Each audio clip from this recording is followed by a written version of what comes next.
Breaking news tonight, the deadly flood disaster in Southeast Asia. The urgent search for hundreds missing, including Americans. The monster wave of water at the border of Nepal and Tibet. This bus depot destroyed. Drivers scrambling to escape. Entire neighborhoods swept away. The race to save people trapped right now. Also breaking, the Bodycam arrest video of San Francisco 49ers owner Jed York just released. What he told police when he allegedly tried to meet a prostitute. New details on the death of American icon Dolly Parton. What her team is revealing about her final moments and her funeral service as fans from around the world pay tribute. Landmark settlement, Meta reaching a multi-billion-dollar deal after Facebook and Instagram were accused of endangering children. The big changes the company will now make. This just in, the alleged mastermind behind the 9/11 attacks, Khalid Sheikh Mohammed, will now stand trial. The date just set by a judge.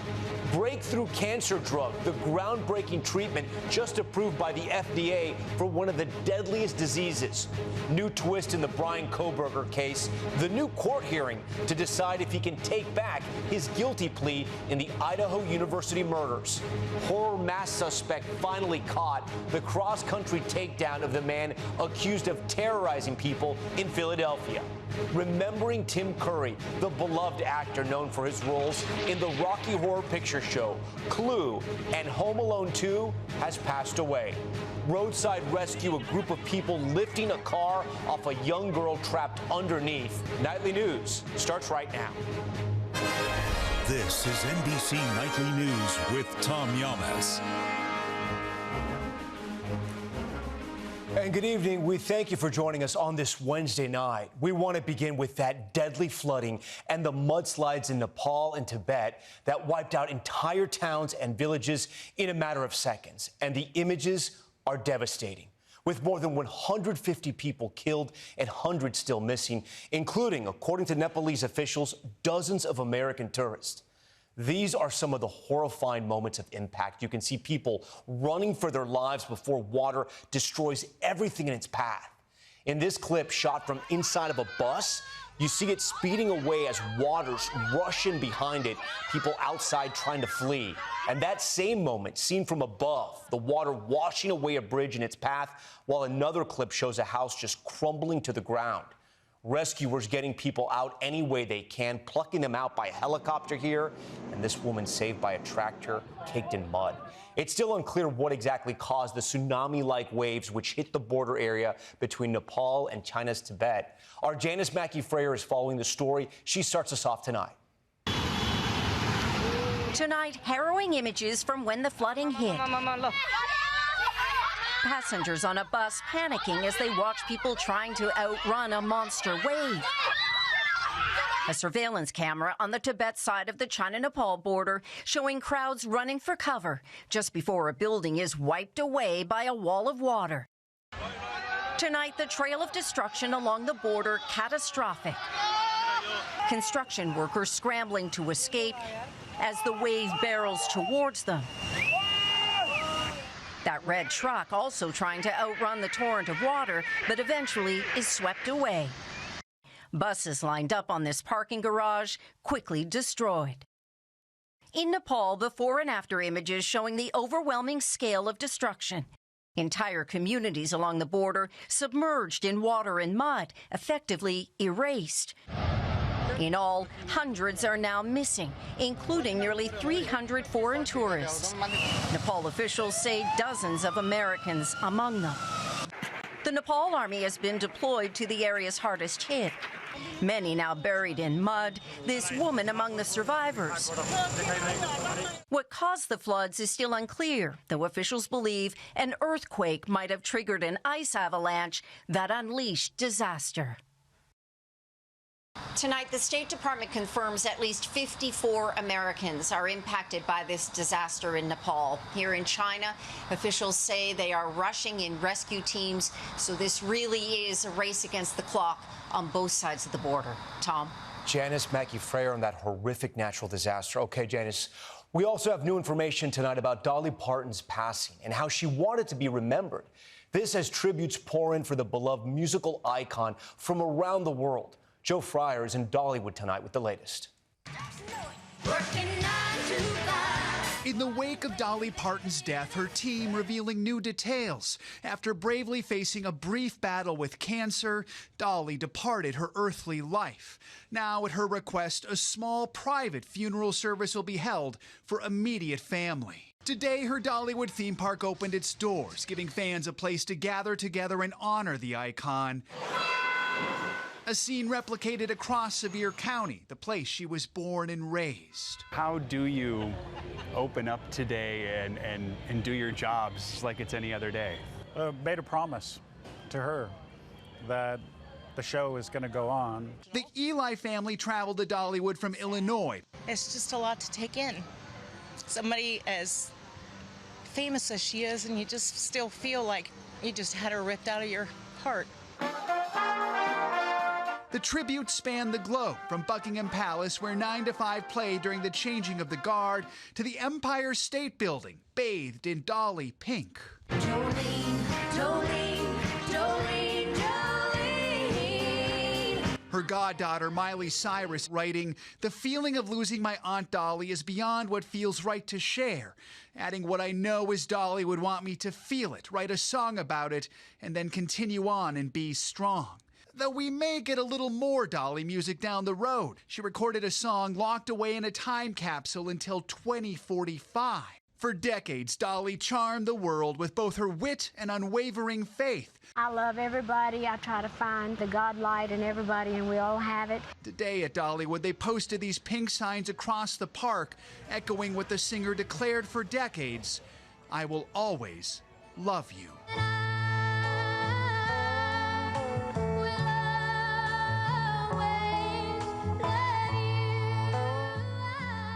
And Joe, we're learning more ways Dolly's legacy will be carried on.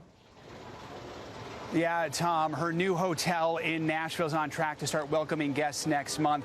And her new Broadway show is coming to New York by year's end. It's set to officially open on January 19. That's the day she would have turned 81. Tom. Joe Fryer for us from Dollywood tonight. Joe, we thank you for that. This just in, police in Ohio tonight releasing the body cam video from that arrest of the owner of the San Francisco 49ers in a prostitution sting. Maggie Vespa with the video. Show me your hands. Show me your hands. Don't move. Don't do anything. Tonight, new body camera video showing the arrest of San Francisco 49ers owner Jed York during a prostitution sting in Ohio. It's just before 10 a.m. You see York wearing his wedding ring pulled out of this gray SUV, appearing to ask officers. Can I ask what you're doing? What are you doing here? I'm just driving. You meeting anybody? No. The officers searching him. You're just driving around East Palestine? Yeah. And per court documents obtained by NBC News, officers finding $160 in cash. Yeah, he's a real estate guy. He's got all the money. York arrested on engaging in prostitution, later pleading no contest to an amended charge of disorderly conduct after court documents say he responded to an undercover ad placed on a known prostitution website by a local human trafficking task force, then drove to this East Palestine trailer park where he'd arranged to pay a woman $140 for sex. The husband and father of two who filed for divorce earlier this year was sentenced to 1 day in jail, given credit for time served, and ordered to pay more than $1,100 in fines. The NFL vowing to review the case under its personal conduct policy. York's lawyer did not respond to an earlier request for comment. Maggie Vespa, NBC News. Now, that surprise settlement, Meta paying $18 billion to settle claims that Instagram and Facebook are harming children. The company also promising sweeping changes to protect teens. Here's Christine Romas with what parents need to know. Tonight, Meta, the parent of Facebook and Instagram, shelling out $18 billion to settle a lawsuit accusing the tech giant of designing its social media sites to addict children, fueling a teen mental health crisis. A bipartisan group of 29 states brought the suit, now celebrating the landmark settlement. We're making Meta pay. These are significant changes that will keep your kids and mine safer. Meta denying wrongdoing, but promising to change how children and teens use Facebook and Instagram. The framework we've negotiated will empower parents to easily manage their children's access to our platforms. Among those changes, a 2-hour daily time limit for teens under 18, a nighttime block between midnight and 6 a.m., stronger age verification, hiding the number of likes on a post, and blocking teens from using extreme beauty filters. The settlement coming 4 days into a trial where Meta was potentially facing hundreds of billions of dollars in damages. Now the company will pay $18 billion, roughly just 1 month of its revenue. For New Jersey mother Erin Popolo, this is personal. She says her 17-year-old daughter, Emily, died by suicide after being bullied, including on Instagram. You don't think this is a quick fix for kids and parents? No, it's not a quick fix for kids and parents. It's kind of a Band-Aid. This is a good start, but we still need laws in place. We still need federal legislation. Christine joins us now live in studio. So, Christine, what about other apps like YouTube and TikTok? Meta would like one industry standard. They say that teens move fluidly across social media sites, and there should be one standard. The full $18 billion settlement depends on those guys that's signing on to. An important note there. All right, Christine, we thank you for that. We're also following more breaking news tonight. A trial date has officially been set for the alleged mastermind behind the 9/11 terror attacks, Khalid Sheikh Mohammed. Kelly O'Donnell joins us now. And Kelly, this news comes just 2 weeks before the 25th anniversary of those attacks. Tom, a poignant anniversary coming up. Tonight, a military judge issued a new order that sets a trial date for Khalid Sheikh Mohammed, also known as KSM, for June 2028. KSM is accused of being a top conspirator for the 9/11 attacks. He has been held at Guantanamo Bay, Cuba, for 20 years. He and other alleged conspirators will face a military commission that is separate from the federal criminal court system. Nearly 3,000 Americans died on 9/11. Tom? Kelly O'Donnell first. Kelly, thank you. Now to a genuine breakthrough for one of the deadliest forms of cancer. The FDA approving a treatment that can extend the lives of people with advanced pancreatic cancer. Ann Thompson joins us now, and this is such a big deal. It is huge, Tom. It is a notoriously deadly disease, and this treatment could double survival to 13 months compared to almost 7 with just chemotherapy. That could be a wedding, a new baby, a graduation. The new pill is called Q, the once-daily treatment that turns off the gene mutation causing cancer cells to grow out of control. It's approved for patients whose pancreatic cancer has spread to other parts of the body and who've undergone standard treatments already. It's available today, and it could have implications for other cancers that have the same gene mutation. Tom, it's really good news. And again, a big deal. All right, Ann, we thank you for that as well. And we have another passing to tell you about tonight. Tim Curry, the actor and star of the Rocky Horror Picture Show and Clue, has died at the age of 80. Chloe Malas now on his life and career. There's no need to shout. I'm not shouting. All right, I am. I'm shouting. I'm shouting. I'm shouting. Tim Curry had a way of disappearing inside his roles. I, Georgie, am Pennywise. Delighting audiences from Broadway to the box office for more than 50 years. I'll get you a satanic mechanic. His iconic portrayal of the mad scientist, Dr. Frankenfurter, in the 1975 cult classic Rocky Horror Picture Show launched him to superstardom. The thing that resonated for me more than anything was "Don't dream it, be it." Don't dream it, be it. Curry was a British actor who effortlessly crossed the line between comedies like Home Alone 2. Cedric. Yes? Don't count your chips in public. And dramas, a versatile performer often tasked with darker roles. Heroes are boring. His renowned career began on the London stage in 1969 with his first professional role in the musical Hair, eventually leading to Broadway. Trim your sail. And the movies, playing Long John Silver in the family favorite Muppet Treasure Island. A debilitating stroke in 2012 left him paralyzed and limited his public appearances, but it never stopped him from working. Curry speaking about his mortality in a recent interview with CBS Sunday Morning. I don't fear death. I try to avoid it, but I suspect that in the end, I will welcome it. Chloe Malas, NBC News. We're back in just 60 seconds with the new twist in the Brian Kohberger case, a hearing that could allow him to withdraw his guilty plea in the murder of those Idaho college students. And the incredible video, people rushing into the rescue to lift an SUV, saving a girl trapped beneath it. We're back now with a major development in the University of Idaho murders. The man serving 4 consecutive life sentences for the brutal crimes getting a new hearing that could lead him to being able to withdraw his guilty plea. Our Morgan Chesky explains. Tonight, convicted murderer Brian Kohberger now one step closer to a possible do-over. A judge granting the 31-year-old a new hearing as he attempts to take back his guilty plea for the murders of 4 University of Idaho students: Kaylee Gonzalez, Madison Mogan, Xander Kernodle, and Ethan Chapin. Are you pleading guilty because you are guilty? Yes. Kohberger reversing course last month.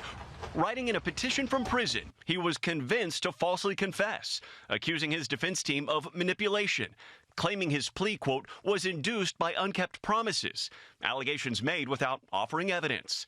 That filing a shock to the system for the Gonzalez family. That fact that someone locked behind bars still has the ability to re-victimize their victims, that's something that isn't just very easy to get over. His 2025 guilty plea took the death penalty off the table, with a judge sentencing Kohberger to 4 consecutive life sentences. The Gonzalez family telling Today just weeks ago they would have taken a trial over the plea. We really were in a perfect position to put our foot down and say we're not going to allow this to happen in our state, and I would have liked to see that happen. Now, to actually get that new trial, Idaho law requires Kohberger to prove that his counsel was ineffective, which is a tough legal hurdle to clear. His next hearing now slated for June of next year. Tom? Morgan, thank you. We're back in a moment with the cross-country takedown, how police caught a man accused of terrorizing people in a horror mask. Plus, the remarkable rescue, more than a dozen Good Samaritans lifting an SUV to save a young girl. Next. Back now with a big update on that masked man terrorizing people in Philadelphia. The U.S. Marshals Service arresting the suspect in Las Vegas after following a trail of security cameras. Police allege she approached more than a dozen people in a horror movie-style disguise, including chasing a jogger and asking if they were ready to die. Investigators believe Zamir Hughes recorded himself and was doing this purely for social media content. Now to a remarkable rescue caught on camera. More than a dozen people in China rushing in, watch this, to help this girl that was trapped under an SUV. You can see her legs kicking. Her yellow electric bike overturned after she was hit by the car and dragged underneath. Together, they actually lift that SUV and slide her out. She looks to be okay, a bit bruised though, but sitting up and talking. All right, that's Nightly News for this Wednesday. I'm Tom Llamas. We thank you so much for watching. Tonight and always, we're here for you. Good night. We thank you for watching, and remember, stay updated on breaking news and top stories on the NBC News app or watch live on our YouTube channel.